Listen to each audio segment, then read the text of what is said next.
Space was like, well, no, that's not part of MES. And I'm just thinking, well, what do you mean? It's gotta be. And so we just had a little debate. Should quality be part of the MES system? They all came around and said, yeah, I guess you're right. It doesn't make sense. But it took some to this, a major division of Lockheed Martin who was thinking, no, it's kind of off to the side, not part of the MES. It wasn't obvious to them that, it has to be.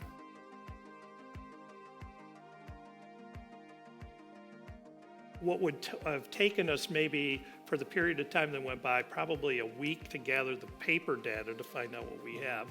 Kevin, who's sitting over here, was able to gather the data in less than an hour. We got that to our customer, and they were able to quarantine the nozzles very quickly, and we got them back, did what we needed to do with them, and got them back out into the field. So that's really something that if you're in a paper system, you can't do very easily at all.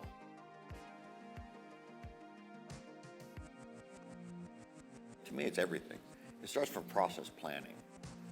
If you don't have your right set of rules in place and processes, and within Solumina, the ability to not allow workflow, so it's going through the right organization, from standard operation, standard tech, so we know our process plans are done correctly. Execution. We use certifications everywhere. We got to make sure the right person is doing the job. If the right person, I got a space card I'm building it. If he touches it with a solder iron and he's not certified, that card's scrapped. Scanners. Don't let users input data. Use scanners to input data correctly. We validate data. So if they were inputting a serial number, we validate the serial number is a real serial number. It exists and it's a valid and it can be used. So this is all part of quality.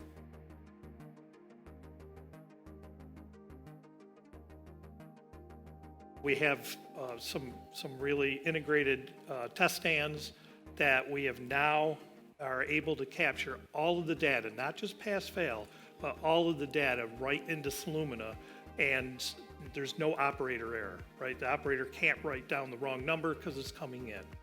If they go to accept something that's bad, it's going to continue to ask them, hey, one of these numbers are no good. What are you going to do about that?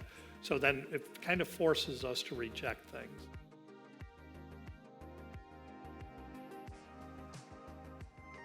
When you do have a discrepancy, which is an MRB-driven one, we do, through our workflows, bring the customer in so he can validate that all the approvals were done. We can attach all the documents that might have been from the external system to validate that, yep, here's our corrective action, all within Solumina. So going, history-wise, customer can come back and look at it and say, yea, verily, all the documentation's in place. Yes, I agree. I'm going to now authorize this discrepancy, MRB, to authorize to continue.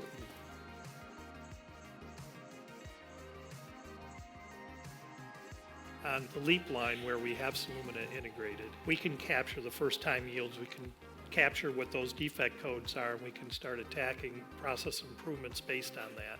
All the other lines that aren't on Solumina right now, the first time yields are all done manually. They're done at the end of the line. Final inspector counts up parts, counts up how many rejects there are every single day. So where Solumina, they press a button and it's